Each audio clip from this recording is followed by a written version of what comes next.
Hello students, good morning. Welcome to all of you in the online class of social study provided by Rajasthan Academy Churu.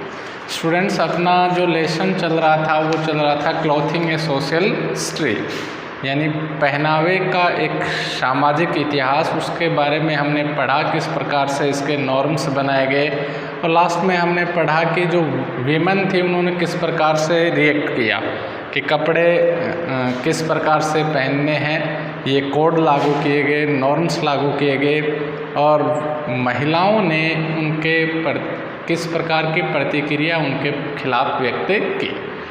Next point अपना, जैसे ही वो 19th century वाला period समाप्त हुआ, new time आया, तो नए समय के अंदर किस प्रकार से नए मटेरियल आए, नए मटेरियल के अकॉर्डिंग नए कपड़े बनाए गए, इनकी स्टडी हम आज इस वीडियो में करते हैं।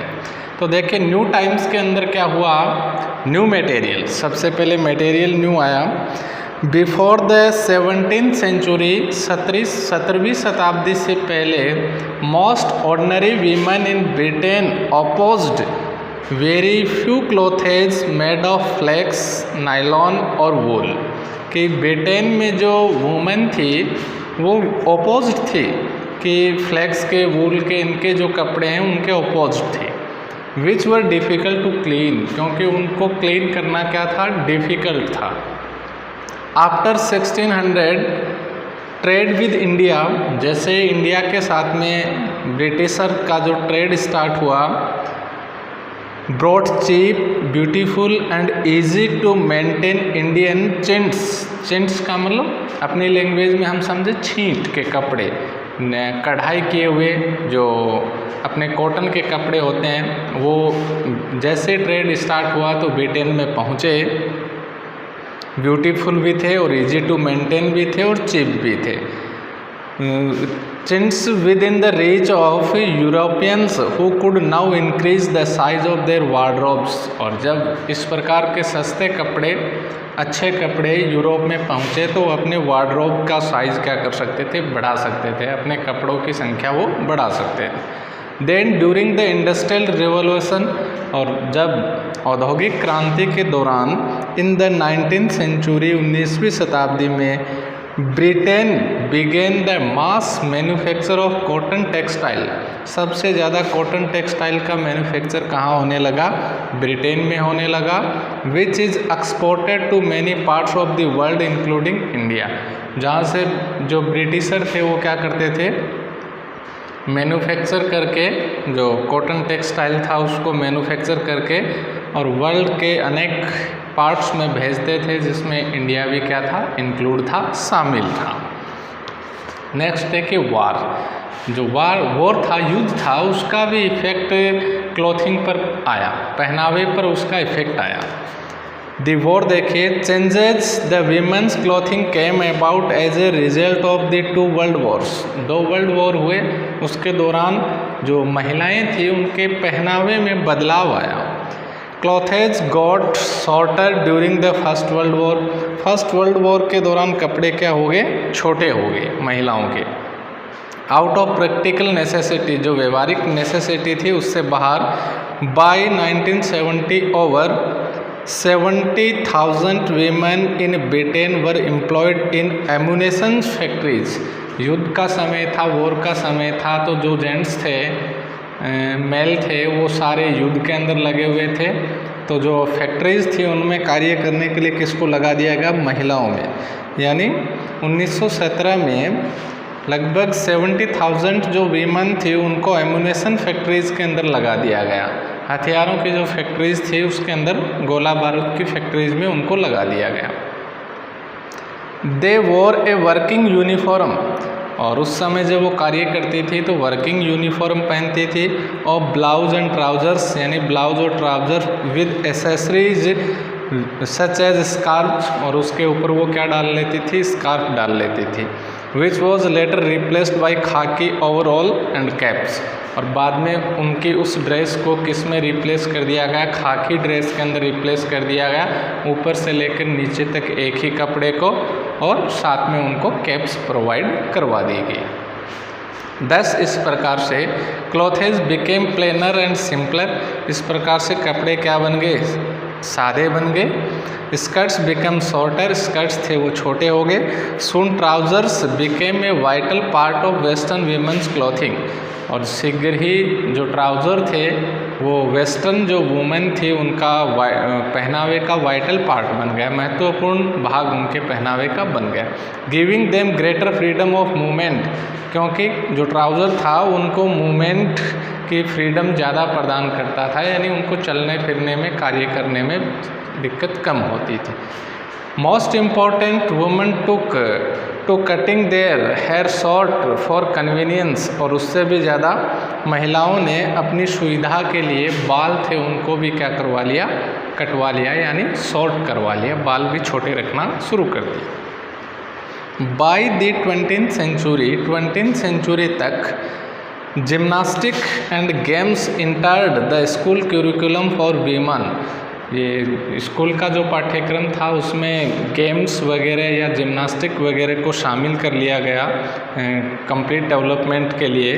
As women took to sports, इसलिए महिलाओं ने भी स्पोर्ट्स में पार्टिसिपेट करना शुरू कर दिया, भाग लेना शुरू कर दिया। They had to wear clothes that did not hamper movement, तो इसलिए उन्हें ऐसे कपड़े पहनने होते थे जिससे उनके मूवमेंट के अंदर कोई दिक्कत ना आए। खेलते समय इस प्रकार के कपड़े जिससे खेल में जो मूवमेंट किए जाते हैं उनके अंदर कोई हैम्पर ना हो। When they went out, जब वे बाहर जाती थी, टू वर्क, कार्य के लिए, they needed clothes that were comfortable and convenient, जब कार्य के लिए बाहर जाती थी तो उन्हें ऐसे कपड़ों की आवश्यकता होती थी जो कंफर्टेबल हो और कन्वीनियंट हो, यानी आरामदायक भी हो, सुविधाजनक भी हो। सो वी सी, हम देखते हैं that the history of clothing is linked to the larger history of society, इसलिए जो हिस्ट्री ऑफ क्लॉथिंग है वो history of larger history of society से क्या जुड़ी हुई है, अपना बड़ा जो सामाजिक इतिहास है उससे क्लॉथिंग की हिस्ट्री भी क्या लिंक्ड है। ये तो जो यूरोप था उसके अंदर जो क्लॉथिंग की हिस्ट्री थी वो। अब देखिए ट्रांसफॉर्मेशन इन कॉलोनियल इंडिया, औपनिवेशिक भारत के अंदर पहनावे में बदलाव, ट्रांसफॉर्मेशन हुआ। जब भारत के अंदर ब्रिटिशर्स आए तो उनकी जो क्लॉथिंग थी उनके अंदर भी ट्रांसफॉर्मेशन हुआ।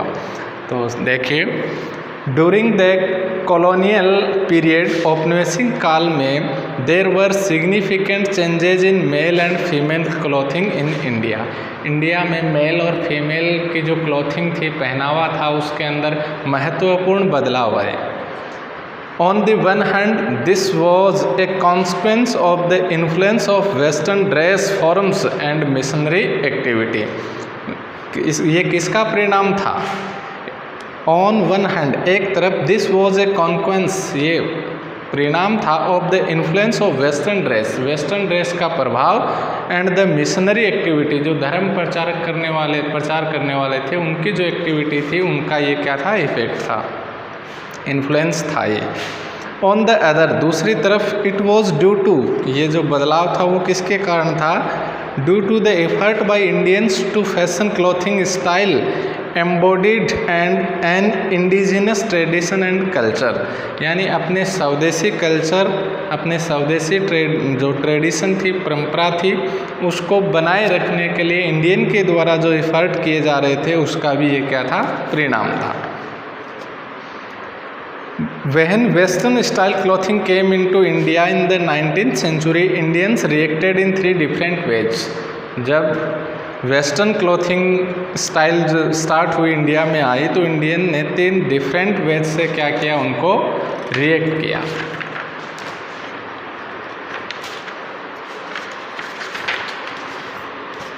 Many, especially men, began incorporating some elements of Western style clothing in their dress. जो मैन थे, मेल थे, उन्होंने इनकॉर्पोरेट करना शुरू किया कुछ एलिमेंट्स के साथ में western style of clothing in their dress, dress के अंदर जो वेस्टर्न स्टाइल थी उनको इनकॉर्पोरेट करना शुरू किया मैन ने। The wealthy Parsis of western India were among the first to adopt western style clothing. Bharat में सबसे पहले जो पारसीज थे, धनी जो पारसी थे, व्यापारी थे, उन्होंने सबसे पहले जो वेस्टर्न ड्रेस थी या क्लॉथिंग थी उसको अडेप्ट किया, उसको स्वीकार किया। बैगी ट्राउज़र्स उन्होंने पहनना शुरू किया एंड फेंटा, जिसको हैट कहते हैं, वर एडेड टू लॉन्ग कॉलरलेस कोट्स, साथ में लंबे कॉलरलेस जो कोट्स थे वो पहनने शुरू किए, विद बूट्स के साथ में, and a walking stick to complete the look of a gentleman. और हाथ में क्या होनी चाहिए? एक वॉकिंग स्टिक होनी चाहिए, एक जेंटलमैन का कंप्लीट लुक लेने के लिए। तो सबसे पहले पारसीज ने अपनाया इसको, और जो पारसीज थे उन्होंने उनकी हैट, बूट्स, कॉलरलेस जो कोट था, ट्राउज़र था, और साथ में स्टिक रखना या पहनना शुरू कर दिया। Some man resolved this dilemma, कुछ लोग इस दुविधा में थे, by wearing western clothes without giving up their Indian ones, कि वो वेस्टर्न क्लॉथेज पहनना चाहते थे लेकिन अपने जो इंडियन क्लॉथिंग थी उसको वो त्यागना नहीं चाहते थे, छोड़ना नहीं चाहते थे।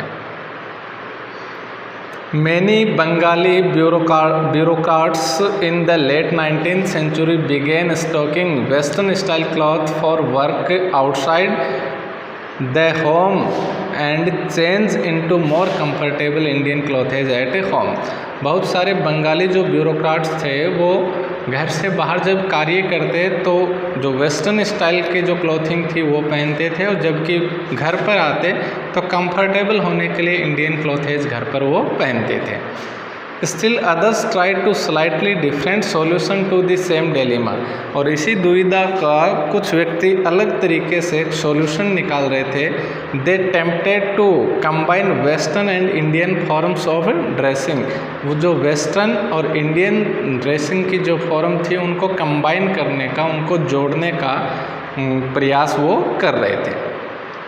अब देखिए, caste conflict and dress change, जातीय संघर्ष और पोशाक में बदलाव।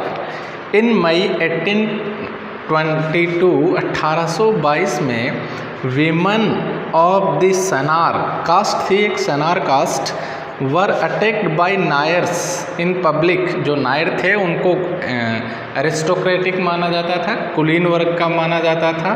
तो public places in southern princely state of Travancore जो रियासत थी उसके अंदर जो सनार कास्ट की महिलाएं थी उनके ऊपर अटैक किया गया नायर्स जो कास्ट थी उनके द्वारा। For wearing a cloth across their upper bodies, यानी अपने शरीर के ऊपरी हिस्से को सनार जाति की महिलाओं ने ढक लिया था। इस वजह से नायर जो कास्ट थी जिसको कुलीन वर्ग माना जाता था, उन्होंने त्रिवाणाकोर नामक जो रियासत थी वहाँ पर उन महिलाओं पर अटैक किया गया। द सनार, जो सनार थे, लेटर नॉन एज नेडार्स, बाद में जिनको नेडार नाम से जाना गया, many of whom were considered a subordinate caste, यानी सनार कास्ट को सबॉर्डिनेट कास्ट माना जाता था, यानी अधीनस्थ जाति माना जाता था जो दूसरे के अधीन कार्य करती है। And so were generally prohibited from using umbrellas and wearing shoes और गोल्डन ऑर्नामेंट्स। तो इसलिए जो सबॉर्डिनेट कास्ट थी उनको मनाही थी अम्ब्रेला यूज करने की, शूज पहनने की, गोल्डन ऑर्नामेंट्स पहनने की। And man and women were also expected to follow the local custom of never covering their upper bodies before the dominant caste. जो कुलीन वर्ग की जातियाँ थी उनके सामने सनार जाति के स्त्री और जो पुरुष थे दोनों ही अपने शरीर के ऊपरी हिस्से को ढक नहीं सकते थे। ये एक लोकल कस्टम था वहाँ को, उसको स्ट्रिक्टली उन्हें फॉलो करना पड़ता था। एट फर्स्ट शुरुआत में the government of Travancore issued a proclaim in 1829 1829 में वहाँ की गवर्नमेंट ने एक प्रोक्लेमेशन किया, घोषणा की, ordering Shanar women to abstain in future from covering the upper parts of the body, कि सनार जाति की जो महिलाएं हैं या सनार जो जाति है वो अपने बॉडी के अपर पार्ट्स को नहीं ढकेगी भविष्य में। But this did not prevent Sanawar Christian women and even Sanawar Hindus, लेकिन उनकी ये जो घोषणा थी, जो सनार, वो सनार जिन्होंने क्रिश्चियनिटी अपना लिया था, क्रिश्चियन धर्म अपना लिया था, उसकी महिलाएं, और हिंदू धर्म की जो महिलाएं थी वो उन्हें अपने शरीर के ऊपरी हिस्से को ढकने से नहीं रोक सका। उनकी जो घोषणा थी उनको उन्होंने नहीं माना। But from adopting the blouse upper cloth, यानी अपर क्लॉथ के रूप में उन्होंने ब्लाउज वगैरह पहनना बंद नहीं किया। द अबोलिशन ऑफ स्लेवरी इन त्रावणकोर इन 1855, 1885 में जो स्लेवरी प्रथा थी, दास प्रथा थी, led to even more frustration among the dominant caste, वो धीरे धीरे क्या होने लग गई थी, दास प्रथा समाप्त होने लग गई थी। तो जो डोमिनेंट कास्ट थी, जो कुलीन जो वर्ग थे, बड़े जो वर्ग थे, उनके अंदर और ज़्यादा फ्रस्ट्रेशन हो गया कि दास प्रथा खत्म हो रही है। Who felt they were losing control, और उन्होंने ऐसा महसूस किया कि उनका अपने दासों पर से क्या हो रहा, कंट्रोल खत्म हो रहा। इन अक्टूबर 1859 रियट्स ब्रोक आउट, विद्रोह फैल गया। Out as Shanar women were attacked in the market place and striped off their upper clothes, क्योंकि मार्केट के अंदर कुछ सनार जाति की महिलाओं के ऊपरी हिस्से के जो कपड़े थे उनको फाड़ा गया, इसलिए विद्रोह फैल गया। Houses were looted and chapels burned, जो गिरजाघर थे उनको जलाया गया, घरों पर अटैक किया गया। फाइनली अंत में the government issued another proclamation, और अंत में सरकार को एक और घोषणा करनी पड़ी, permitting Sanawar women weather Christian और हिंदू, भले सनार जो महिलाएं थी उनको परमिशन दी गई, भले वो क्रिश्चियन हो भले हिंदू हो, टू वियर ए जैकेट, एक जैकेट पहनने की, to cover their upper bodies in any manner whatever but not like the women of high caste, कि वो एक जैकेट का इस्तेमाल कर सकती हैं अपने शरीर के ऊपरी हिस्से को ढकने के लिए किसी भी प्रकार से, लेकिन उनके पहनने का तरीका जो हाई कास्ट की वुमेन थी, महिलाएं थी, उनके जैसा नहीं होना चाहिए। यानी अपने शरीर को वो ढक सकती थी, लेकिन उनका जो मैनर था, ढकने का जो तरीका था, वो अपर कास्ट की जो महिलाएं थी उनके जैसा नहीं होना चाहिए। अब देखिए British rule and dress codes, British rule and dress codes. Style of clothing in British India change through such conflicts, उसके अंदर कुछ कन्फ्लिक्ट्स भी आए। When European trader first began frequenting India, जब सबसे पहले जो व्यापारी थे उन्होंने इंडिया में आना शुरू किया, they were distinguished from the Indian turban wearers as the hat wearers. तो जो ब्रिटिशर्स जो आए थे वो हैट पहनते थे, और जो इंडियन थे वो क्या पहनते थे, टर्बन, पगड़ी पहनते थे। These two head gears not only look different, और ये दोनों ही सर पर पहने जाने वाले जो पहनावे थे वो न केवल दिखने में अलग थे, पगड़ी और हैट हैं वो दिखने में तो अलग थे ही, they also signified different things, दोनों ही अलग अलग बातों को सिग्निफाई करते थे, यानी दोनों का महत्व भी अलग अलग था, पगड़ी का महत्व अलग था और हैट का महत्व अलग था। The turban in India was not just for protection from the heat but was a sign of respectability. India में जो पगड़ी पहनी जाती थी वो सर को केवल हीट और डस्ट से प्रोटेक्ट ही नहीं करती थी, सर को हीट और डस्ट से प्रोटेक्ट नहीं करती थी, जबकि उसको सम्मान का प्रतीक भी माना जाता था। इंडिया में पगड़ी को रेस्पेक्टेबिलिटी का साइन भी माना जाता था। And could not be removed at will, और इसे अपनी इच्छा से उतारा नहीं जा सकता था। इन द वेस्टर्न ट्रेडिशन, जबकि वेस्टर्न जो ट्रेडिशन था, पाश्चात्य जो परंपरा थी, the hat had to be removed before social superior as a sign of respect. पश्चिम में ये परंपरा थी कि वो अपनी हैट को अपने से जो सुपीरियर थे उनको सम्मान प्रदान करने के लिए उनके सामने उतारते थे। इंडिया में पगड़ी हर किसी के सामने नहीं उतारी जाती थी, और जबकि क्योंकि ये रेस्पेक्टिबिलिटी का सिंबल थी, सम्मान का प्रतीक थी, और जब वेस्टर्न जो ट्रेडिशन थी उसमें अपने सुपीरियर जो ऑफिशियल थे या सुपीरियर जो कास्ट थे उनके सामने उनको रेस्पेक्ट प्रदान करने के लिए हैट उतारी जाती थी। This cultural difference created misunderstanding, और ये जो कल्चरल डिफरेंस था दोनों में, हैट और टर्बन में, इससे मिसअंडरस्टैंडिंग पैदा होगी, गलतफहमी पैदा होगी। The British were often offended if Indians did not take off their turban when they meet colonial officials। जब वो औपनिवेशिक अधिकारियों से भारतीय जब मिलते थे तो वे अपनी पगड़ी को उनके सामने नहीं उतारते थे। Many Indians on the other hand wore the turban too consciously, जबकि बहुत सारे दूसरे भारतीय जानबूझ करके पगड़ी पहनते थे, assert their regional and national identity, अपनी राष्ट्रीय और क्षेत्रीय जो पहचान थी उनको बनाए रखने के लिए। दूसरा, अनदर सच कन्फ्लिक्ट, एक दूसरा ऐसा कन्फ्लिक्ट है related to the wearing of shoes, ये पगड़ी से संबंधित था, दूसरा शूज से। At the beginning of the 19th century, 19वीं शताब्दी के शुरुआत में, it was customary for British officials to follow Indian etiquette and remove their footwear in courts of ruling kings और चीफ्स। ये 19th सेंचुरी के शुरुआत में जो ब्रिटिश ऑफिशियल थे उन्होंने एक ऐसा रिवाज बना दिया कि इंडियन जब कोर्ट में आएंगे, रूलिंग किंग्स के सामने और चीफ्स के सामने जब आएंगे तो उन्हें अपने शूज उतारने पड़ेंगे, फुटवियर अपने उतारने पड़ेंगे। सम ब्रिटिश ऑफिशियल्स आल्सो वोर इंडियन क्लोथेज, कुछ ब्रिटिश ऑफिशियल थे वो भी इंडियन क्लोथेज पहनते थे।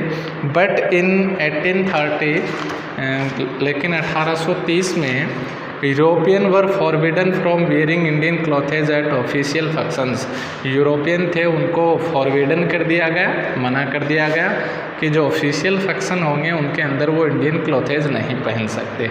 So that the cultural identity of the white master was not undermine, ताकि जो गोरे जो लोग थे, जो मालिक थे, उनकी जो कल्चरल आइडेंटिटी है वो समाप्त न हो। इन 1862 में there was a famous case of defence of the shoe respect, यानी शू रेस्पेक्ट, पादू का सम्मान, ठीक है। Rule in Surat court room, court room के अंदर एक पादू का सम्मान से संबंधित एक रूल आया। मनोकजी कोवासजी एंटनी, एन एसेसर इन सूरत फौजदार अदालत, ये सूरत की फौजदार अदालत में जाता है। मनोकजी कोवासजी एंटनी, जिसका नाम है, refuse to take off his shoes in the court of the session जज, सेशन जज का जो कोर्ट था उसके अंदर उसने अपने शूज उतारने से मना कर दिया। The judge insisted that he take off his shoes as that was the Indian way of showing respect to superiors। जज ने इस बात पर जोर दिया कि जो मनोकजी है उसको शूज अपने उतारने होंगे कोर्ट में प्रवेश करने से पहले, क्योंकि इंडियंस जब किसी को सम्मान देते हैं तो वो अपने शूज उतारते हैं। तो ये क्या है कि इंडियन कस्टम था, जब हम मंदिरों में, गिरजाघरों में इस प्रकार से जब वो प्रवेश करते थे शूज उतार के, तो वो उनका एक सम्मान देने का तरीका था। तो वही सम्मान वो कोर्ट में चाहते थे अपने लिए। बट मनोकजी रिमेंड अमेंडेड, लेकिन मनोकजी दृढ़ रहे, उन्होंने शूज नहीं उतारे।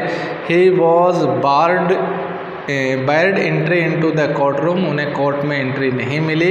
And he sent a letter of protest to the governor of Bombay, और उनके बॉम्बे के गवर्नर के द्वारा उनको एक लेटर भेजा गया प्रोटेस्ट के लिए। The British insisted that since Indians took off their shoes when they entered a sacred place or home, जो ब्रिटिशर थे उन्होंने इस बात पर जोर दिया कि जब वो किसी धार्मिक स्थान पर प्रवेश करते हैं या घर में जब इंडियन प्रवेश करते हैं तो वो क्या करते हैं, अपने शूज़ रिमूव करते हैं। They should do so when they enter the court room, तो जब वो कोर्ट रूम में प्रवेश करें तो उन्हें ऐसा ही करना चाहिए। इन द कंट्रोवर्सी, इस कंट्रोवर्सी के अंदर दैट फॉलोड, बाद में जो कंट्रोवर्सी हुई, बहस जो हुई, Indians urge that taking off shoes in sacred place and at home was linked to different questions, कि धार्मिक स्थानों पर जूते उतारना या घर में प्रवेश से पहले जूते उतारना दो अलग अलग क्वेश्चंस हैं। वन, पहला, there was a problem of dirt and filth, पहला तो डर्ट और फिल्थ यानी गंदगी का है। Shoes collected the dirt on the road, जूते क्या कर लेते हैं, सड़क पे डर्ट को कलेक्ट कर लेते हैं। This dirt could not be allowed into spaces that were clean, तो उस डर्ट को उस स्थान पर नहीं ले जाया जा सकता जो क्या हो, क्लीन हो। Particularly when people in Indian homes sat on the ground, और विशेष रूप से तब जब इंडियन जो पीपल थे वो घर में कहाँ बैठते थे, ग्राउंड पर, तो उस ग्राउंड पर घर में उस पर वो अपने शूज़ की जो डर्ट थी वो कलेक्ट करके नहीं ले जाते। सेकंड, दूसरा, leather shoes and the filth that stuck under it were seen as polluting, और जो लेदर के शूज़ हैं वो फिल्थ जो उसके नीचे चिपक जाती है उसको पोल्यूटिंग माना जाता है। But public buildings like the court room were different from home, लेकिन जो सार्वजनिक बिल्डिंग्स हैं जैसे कोर्ट रूम है वो घर से क्या अलग है। But it took many years, लेकिन बहुत सारे वर्ष लगे, before shoes were permitted into the court room, जूतों के साथ में कोर्ट रूम में प्रवेश जब उनको मिला तो इसको कई वर्ष उस प्रवेश लेने में इंडियंस को लगे। नेक्स्ट जो अपना डिज़ाइनिंग द नेशनल ड्रेस, ये हम नेक्स्ट वीडियो में पढ़ेंगे। थैंक्स।